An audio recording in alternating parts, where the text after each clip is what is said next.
ancient plumbing existed 4,000 years ago, and it puts some modern cities to shame.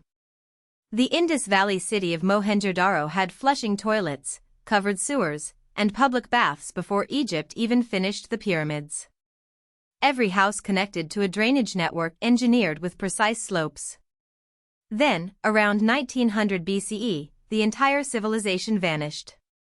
No wars, no invasion, just silence. How does a society this advanced simply disappear?